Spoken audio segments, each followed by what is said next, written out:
Oke, kembali lagi di channel saya. Makasih buat kalian yang sudah menonton video ini. Kali ini berbuntut panjang ya. Kelakuan Hasto yang tidak bisa menjaga mulutnya berbuntut panjang kepada Menteri PDIP yang dipecat Pak Jokowi. Ada dua ya. Kita lihat videonya, kalian opung membahasnya. Sebelum kita ke video, bantu subscribe dulu channel saya belum subscribe.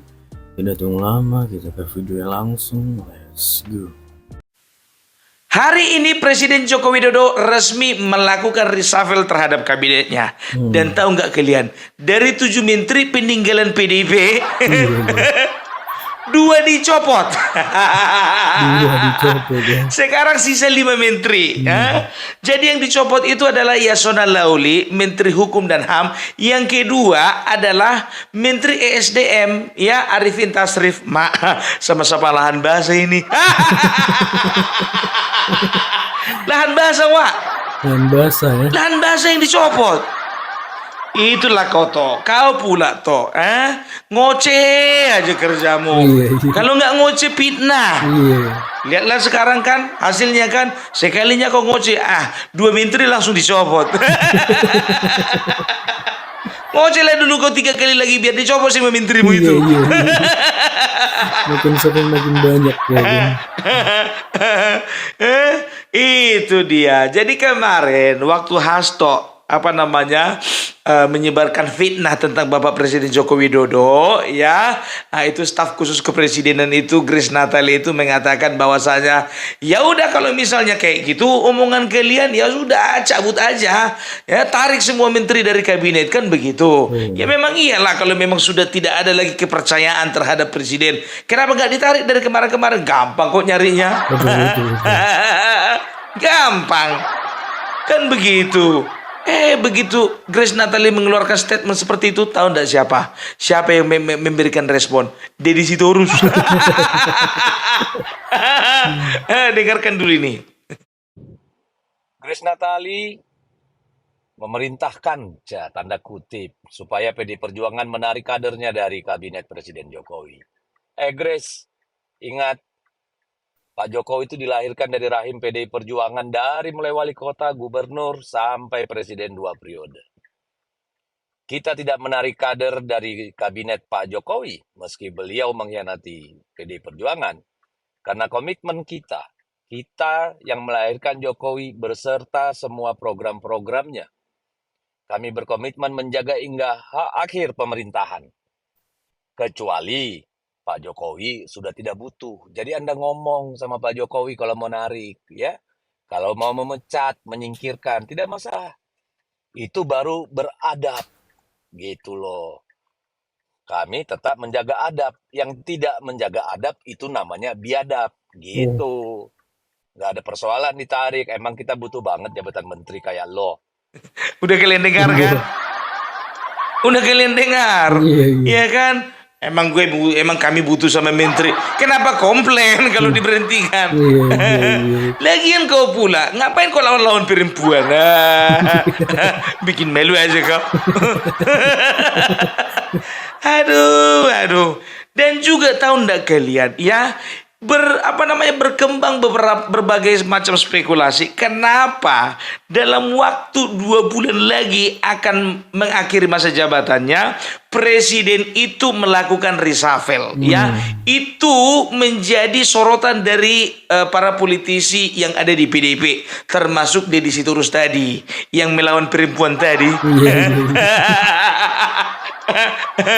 Ya, apa katanya? Kenapa harus di-reshuffle? Orang tinggal 2 bulan lagi kok. Sedangkan besok berhenti jadi presiden, hari ini di-reshuffle suka-sukanya.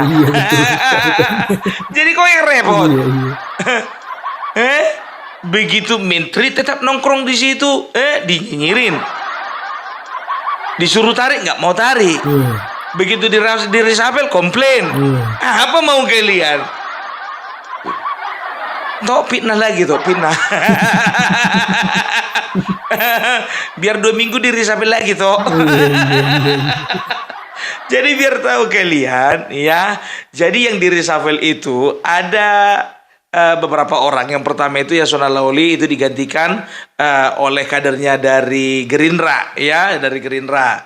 Oleh itu Menteri ESDM yang tadinya Arifin Tasrif itu digantikan oleh Bahlil ya. Baru yang menarik perhatianku itu adalah pengangkatannya Hasan Nasbi ya menjadi kepala kantor komunikasi kepresiden. Ini top ini. Ini idola gua. Tahu enggak kalian? Ini siapa? Ini adalah konsultan politik utamanya Bapak Presiden Joko Widodo selama 2 periode. Keren. Ditambah dia juga sekarang konsultan politiknya Bapak Prabowo Subianto. Keren berarti. Kalau ku bilang sih udah terlambat ini diangkat Bapak, tapi nggak apa-apa lah.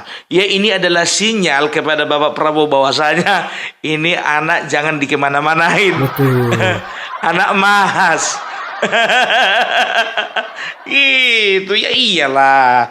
Harusnya ya kita itu bisa memberikan kesempatan kepada orang yang berjasa sudah mengkampanyekan kita gitu loh. Jangan kayak Marwar Sirait kemarin itu. Udah berjasa dia mengkampanyekan Jokowi di dapat kesempatan jadi menteri dijegal. Kasihan atuh. Kasihan ya. Karunya. Aduh. Tapi sekarang Anda berada di perahu yang tepat.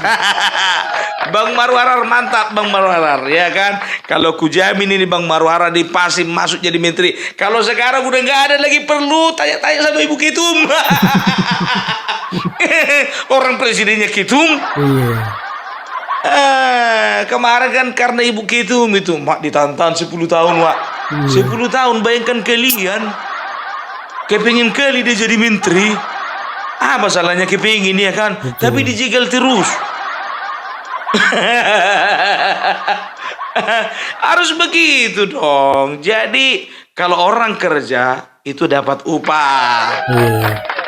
Harus Ini dihargai. jangan orang kerja nggak dapat upah ya nggak kerja dapatan upah. Sama kayak si Anies itu udah nggak kerja mau dapatan upah.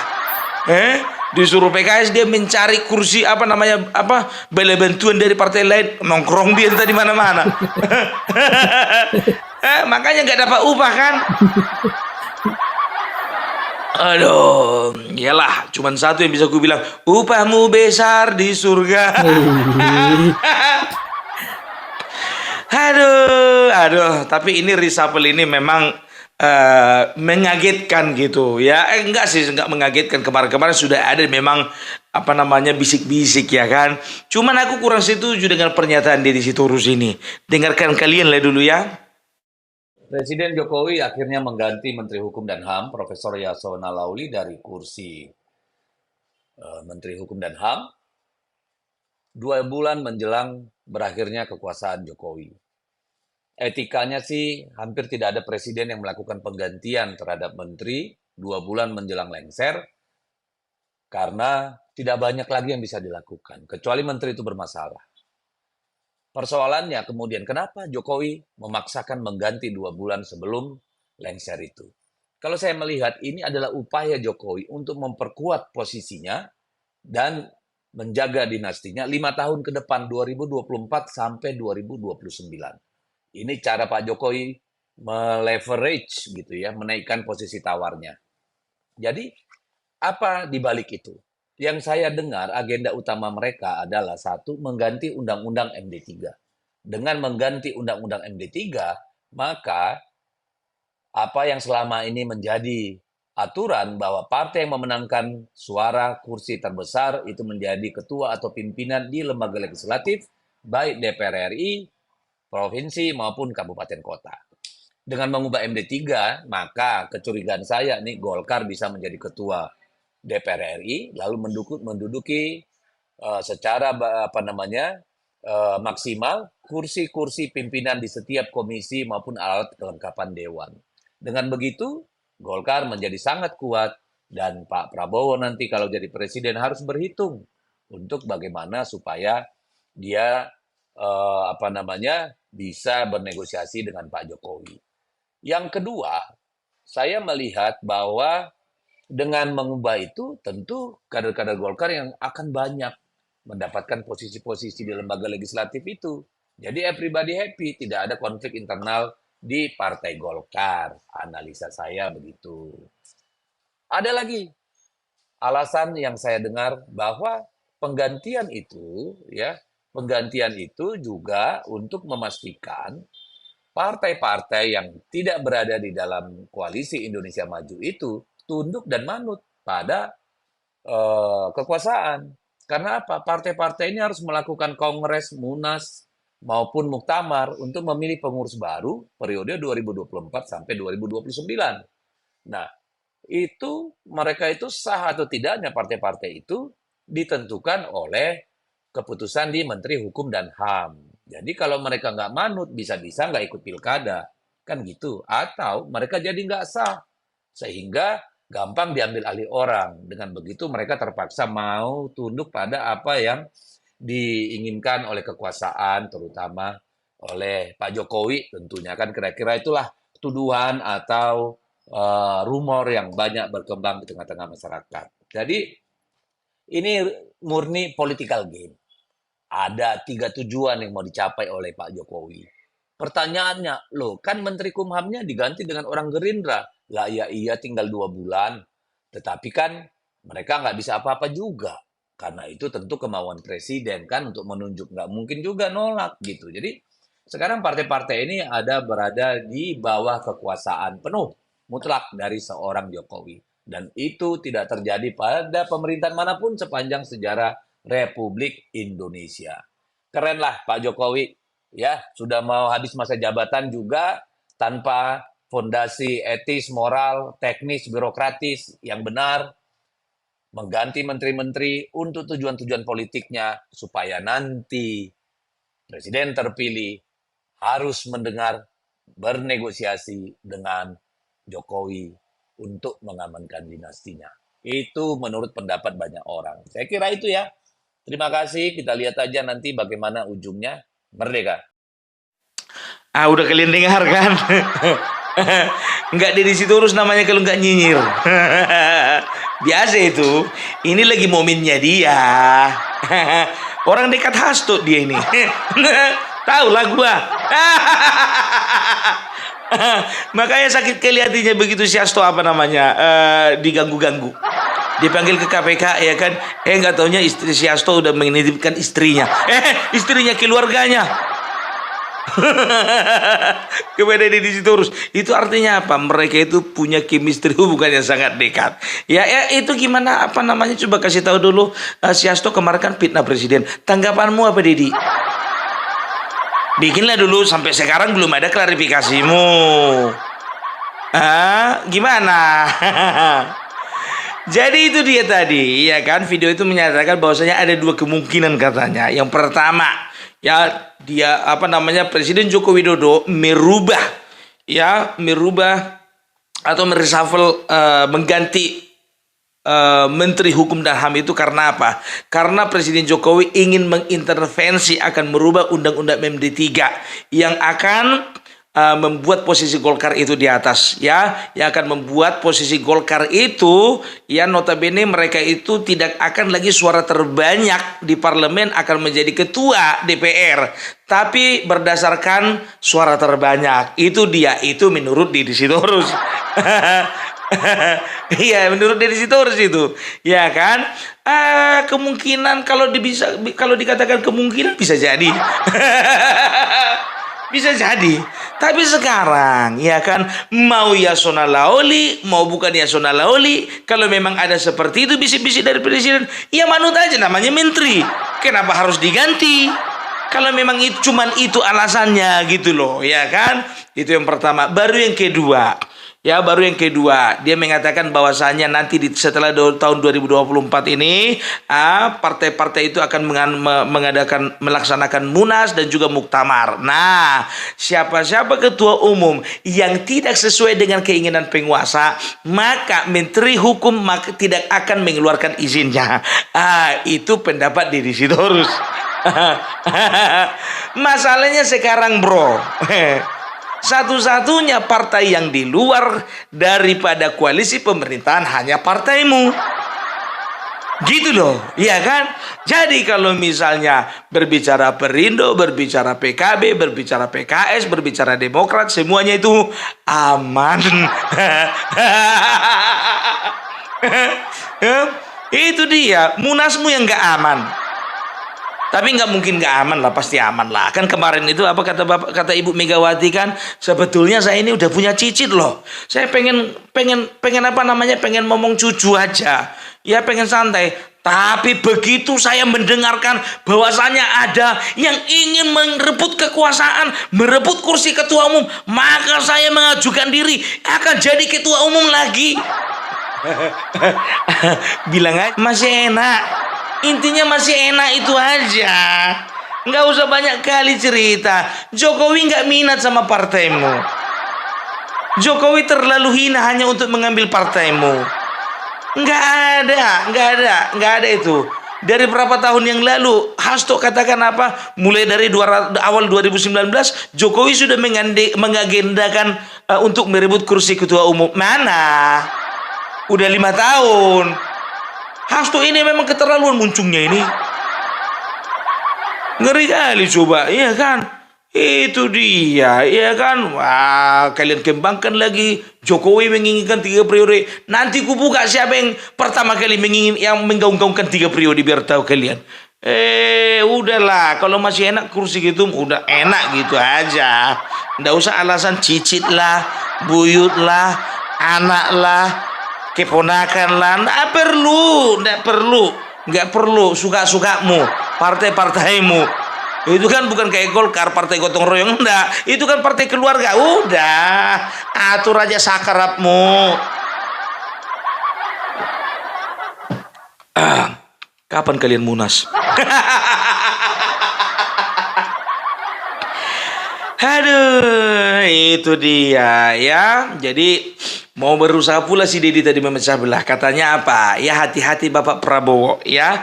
Bapak Jokowi itu sedang menghimpun kekuatan. Menghimpun kekuatan, anaknya di dalam kok. Anaknya jadi wakilnya Prabowo kok. Aneh-aneh aja kau Dedi.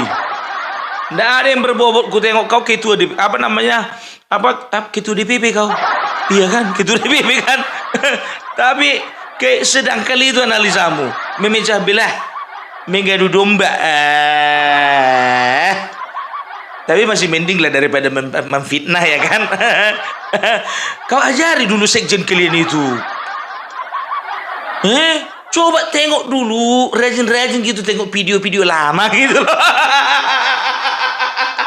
Jangan asal comot lah. Ini ada pula katanya alasannya saya nggak tahu katanya. Saya cuma disuruh menyebarkan katanya. Ada itu berita itu, cek kalian. Nggak mau pula disalahkan itu.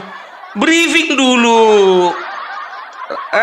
Apa namanya itu, kadang-kadang kalian rapat tertutup gitu loh, kalian berapat kau Hasto Masinton sama si Adian Pitupulu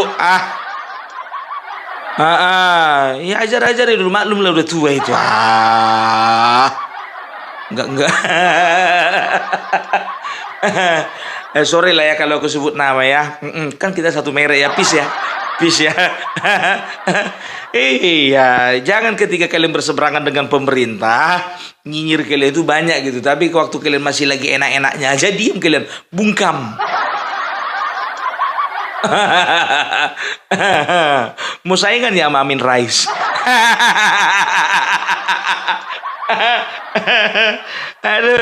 aduh. Oke lah kalau kayak gitu ya. Jadi nanti di akhir ini aku akan tampilkan ya video tentang pelantikan, dan juga aku akan nampakkan siapa-siapa aja menteri yang di reshuffle kan begitu ya. Kalau ada yang nonton ini anak berenya, tetangganya jangan nangis kalian ya. Tenang aja.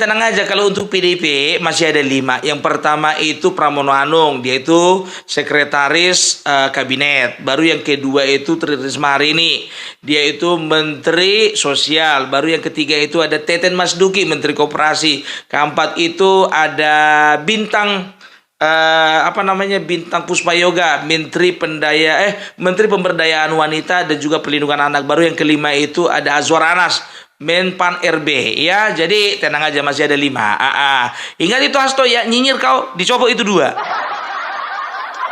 Pokoknya 3 kali lagi kau nyinyir, dicopot itu semua. Saya mengambil sumpah berkenaan dengan pengangkatan saudara-saudara sebagai Menteri Negara dan Wakil Menteri Negara Kabinet Indonesia Maju dalam sisa masa jabatan periode tahun 2019-2024. Terlebih dahulu saya akan bertanya kepada saudara-saudara. Apakah saudara-saudara beragama Islam? Islam. Bersediakah saudara-saudara untuk diambil sumpah menurut agama Islam? Bersedia. Apabila demikian, harap mengikuti dan mengulangi kata-kata saya. Demi Allah saya bersumpah Demi Allah saya bersumpah bahwa saya bahwa saya akan setia kepada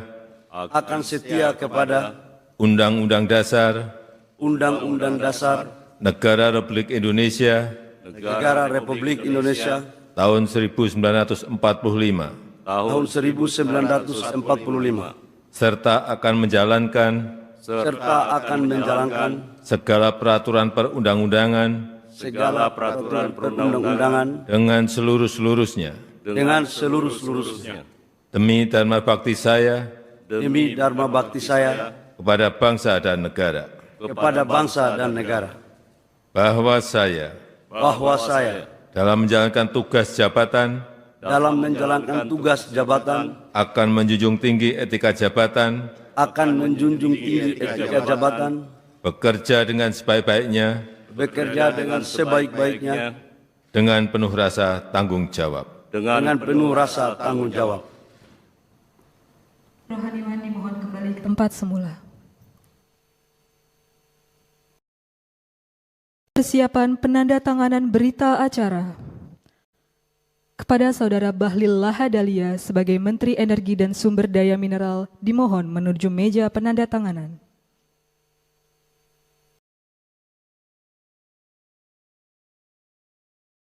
Pada yang terhormat Presiden Republik Indonesia dimohon berkenan menuju meja penandatanganan. Penandatanganan berita acara pengambilan sumpah jabatan Menteri Kabinet Indonesia Maju dalam sisa masa jabatan periode tahun 2019-2024.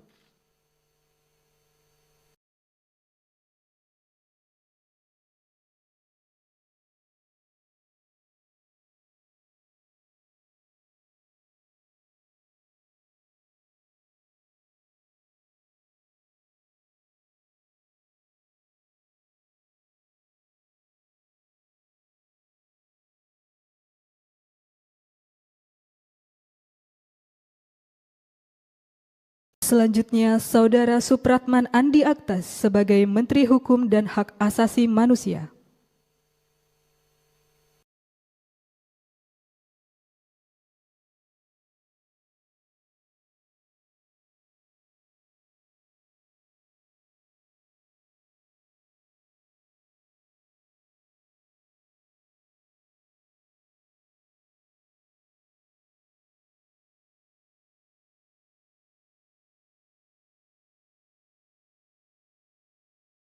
Selanjutnya, Saudara Rosan Perkasa Ruslani sebagai Menteri Investasi, Kepala Badan Koordinasi Penanaman Modal.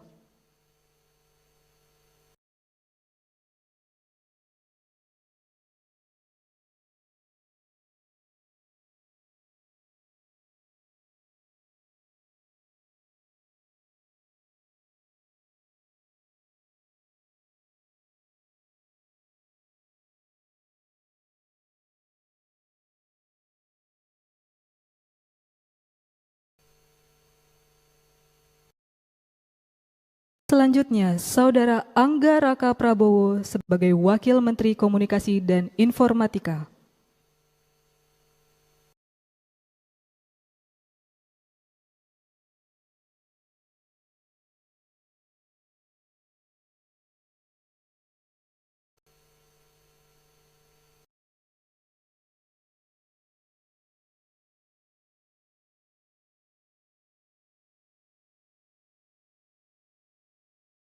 Kepada yang terhormat Presiden Republik Indonesia, dimohon berkenan kembali ke tempat semula. Kepada Wakil Menteri Komunikasi dan Informatika, dimohon kembali ke tempat semula.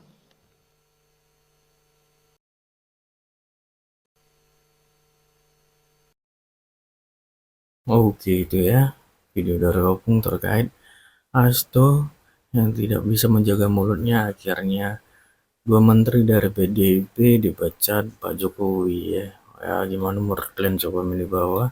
Dan sampai bertemu di video saya selanjutnya. Buah.